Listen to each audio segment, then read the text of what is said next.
Chapter 4. The original agreed upon $50 million investment was increased by $80 million in the end. Plus, with sound, lighting, choreography, security, and other expenses, the final cost was projected to extend $150 million. But Hunya Entertainment News senior management didn't raise the slightest opposition to this.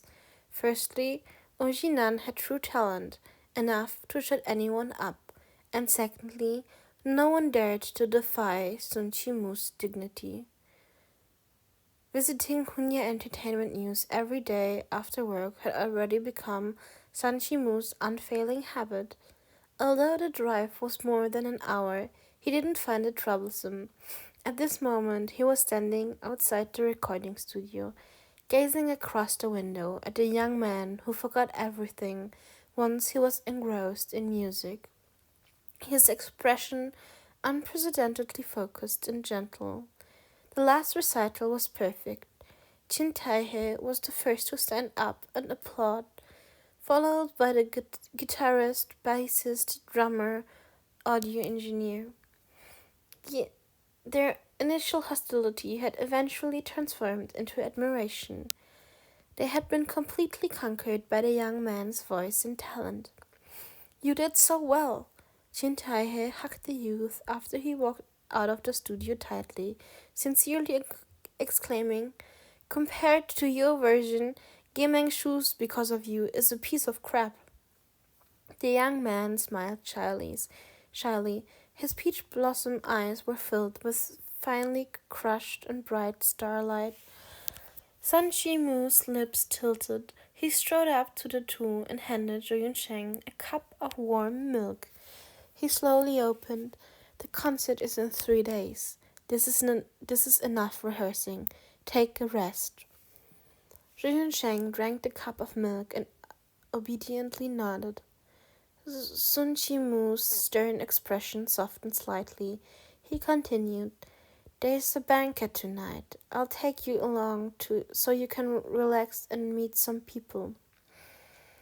"To help pave the way for my future?"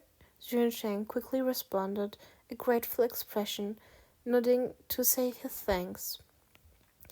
They changed their clothes and drove to a 5-star hotel. The banquet host personally welcomed them. Their speech was quite attentive. "Go get something to eat. No alcohol." Sun Chimu had his arms around the young man as he cautioned. The intimate gesture was eye-catching. Everyone knew that Sun Chimu was a cold man who had a serious case of misophobia. Forget about handshakes and hugs. He even hated it if anyone stood too close to him. It was unprecedented that he would hold someone so closely, his eyes concealing warmth and passion. Although they only knew each other for a short time, Sun Chimu seemed to instinctually know all of Zhou Yunsheng's hobbies and habits. He knew that he liked to drink milk and hated eating green peppers.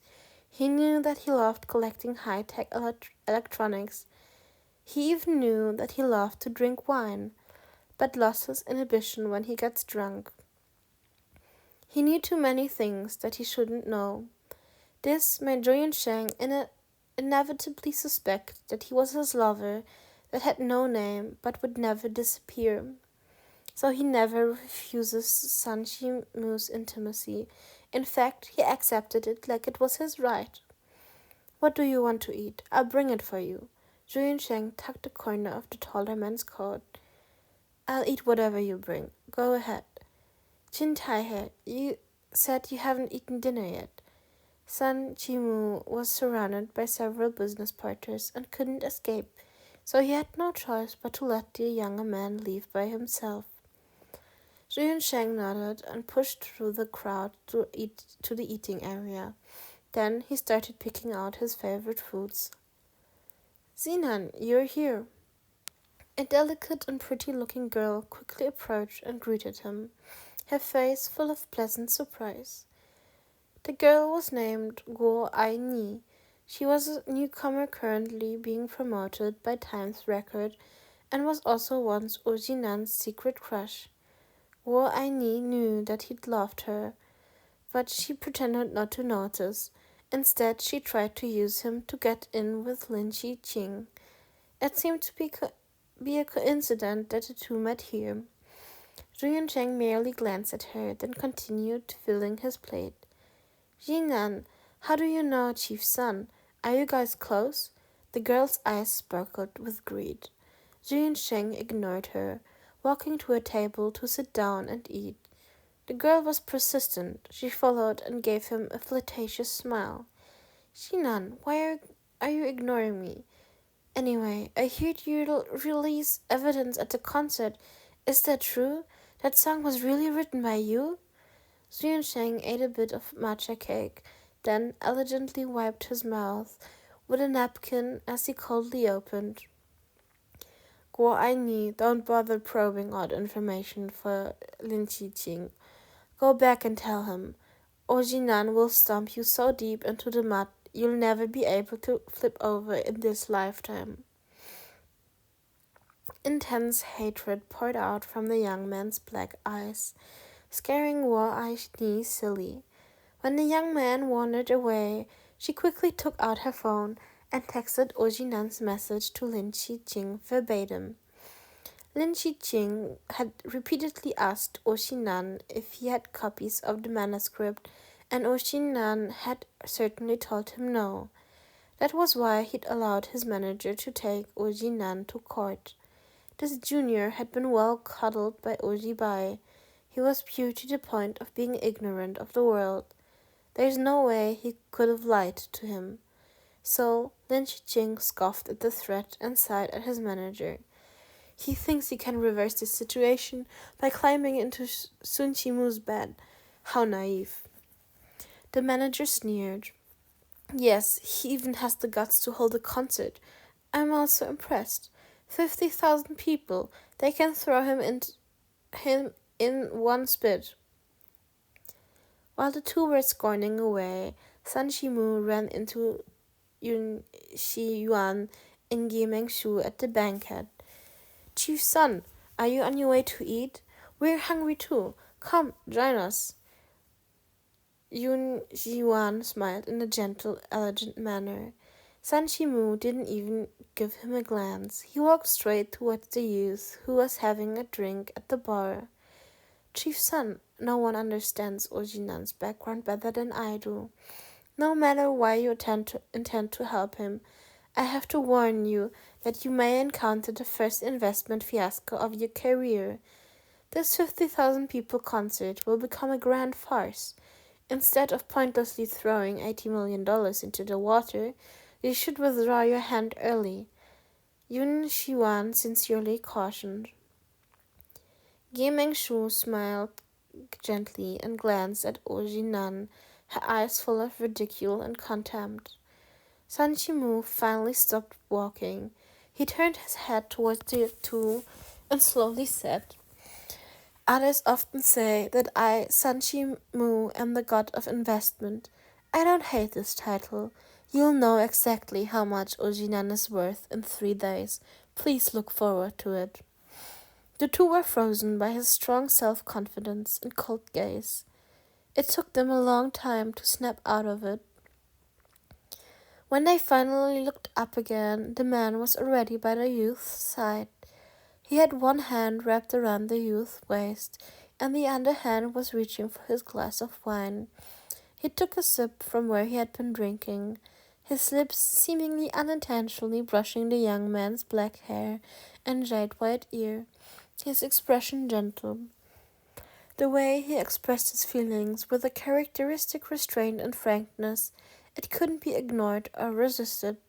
Such a strong and cold man unexpectedly became so soft and biased when caught in the web of love. It surprised many of the guests. Giming Shu gave Oji Nan a meaningful glance, her smile becoming even more contemptuous. Please look forward to it? Okay then. She would wait to see the scene of Oji Nan weeping in anguish. God of investment, my ass.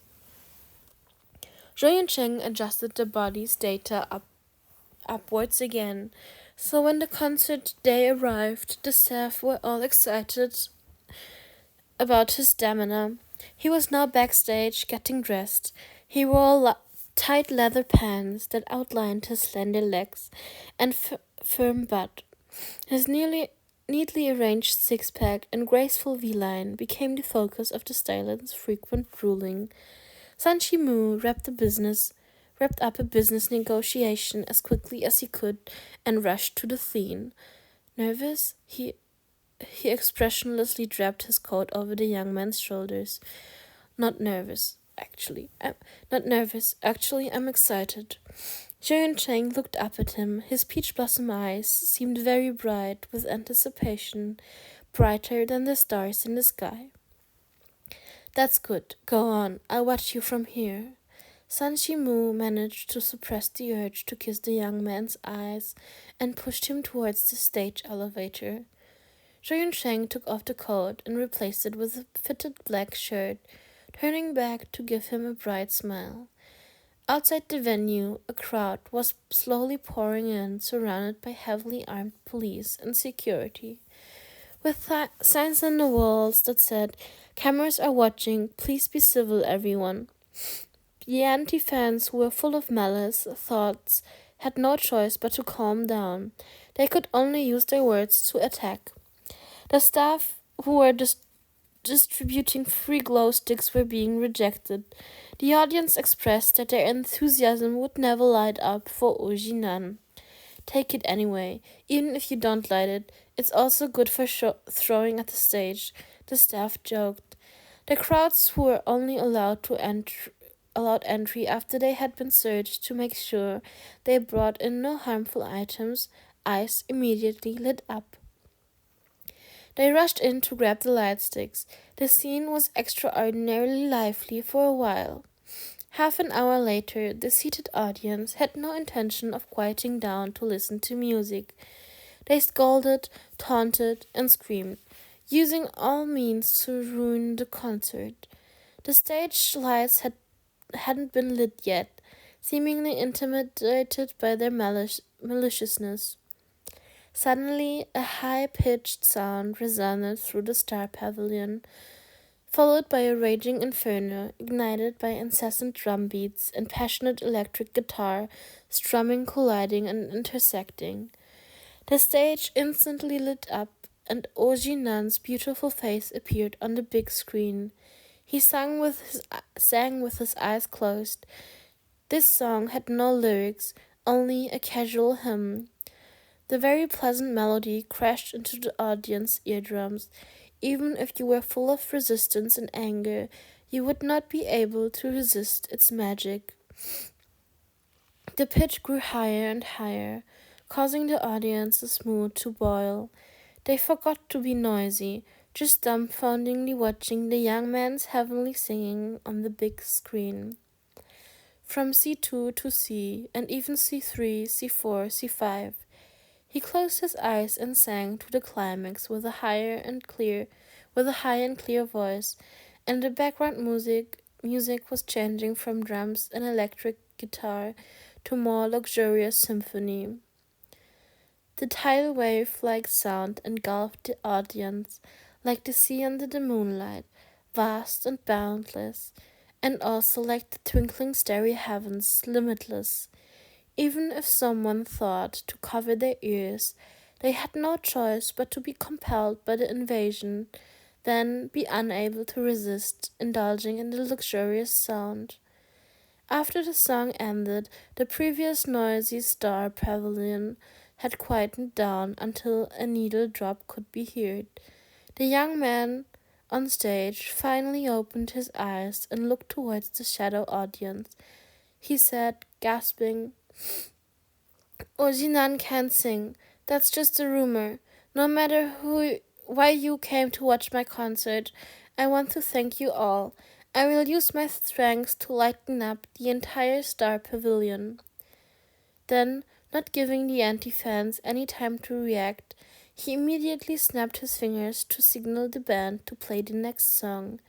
He wanted to destroy all their nerves, tear out their eardrums, and make their this concert become the most unforgettable memory.